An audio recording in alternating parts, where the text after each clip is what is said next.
আমরা একটা জিনিস খেয়াল করলাম, যেহেতু আমি নিজেও জাতীয় ঐক্যমত্য কমিশনে ছিলাম এবং জাতীয় নাগরিক পার্টি সংস্কার কমিটির সাথে আমি দীর্ঘদিন যাবত কাজ করেছি। আমরা বহুবার বলার চেষ্টা করেছি বর্তমান সরকার আসলে সংস্কারগুলো করতে চায় না, কিন্তু সেটা অনেকেই বেনিফিট অফ ডাউট দিতে চেয়েছেন অনেকদিন পর্যন্ত। কিন্তু গত সমাপনী এই প্রথম অধিবেশনের সমাপনী বক্তব্যে মাননীয় স্বরাষ্ট্রমন্ত্রীর বক্তব্য আপনারা শুনেছেন। তিনি বলেছেন যে আমরা অনেক কিছুতে রাজি হয়েছি, কারণ আমাদের নির্বাচনটা হতো না।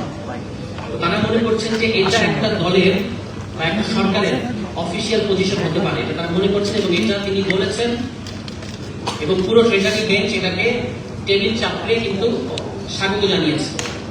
ফলে আমাদের আর মনে হয় কোনো সন্দেহ থাকা উচিত না যে বিএনপি সরকার যে ধরনের সংস্কারে আমরা রাজি হয়েছিলাম, পুরো বাংলাদেশ রাজি হয়েছিল, সম্মত হয়েছিল নির্বাচনের আগে, সেই সংস্কারগুলো আর যতই যারা কোনো অক্ষরে আমাদের কাছে এটা পরিষ্কার, তারা এটা করবে না। শুধু তাই না, আমি এটাও বলেছি যে বিএনপি সরকার, বর্তমান সরকার শুধু সংস্কার করবে না ব্যাপারটা তাই না, তাদের যে দলীয় ইশতেহার এবং নির্বাচনী ইশতেহারে যে ধরনের যে সংস্কারের প্রতিশ্রুতিগুলো তারা দিয়েছে সেগুলোতেও কামব্যাক করা তাদের পক্ষে আর পসিবল নয়।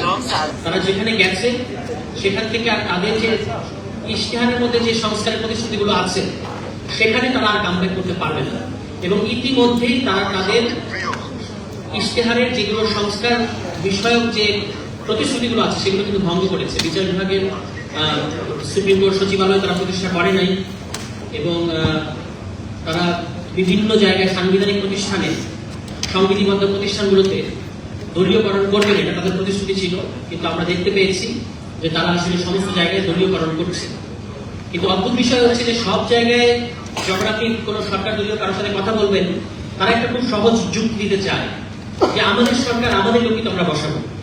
কিন্তু এখানে যে তর্কটা আমরা বারবার করার চেষ্টা করেছি যে যেগুলো নির্বাহী বিভাগের অধীন না, যে প্রতিষ্ঠানগুলো যেগুলো সাংবিধানিক প্রতিষ্ঠান, সেগুলোতে আপনি দলীয় লোক নিয়োগ দিতে পারেন না।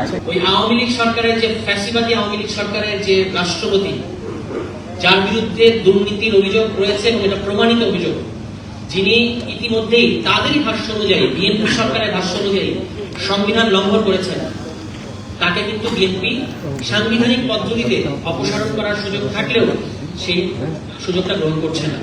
এবং এর সাথে তাদের নিজস্ব রাজনৈতিক হিসাব জড়িত।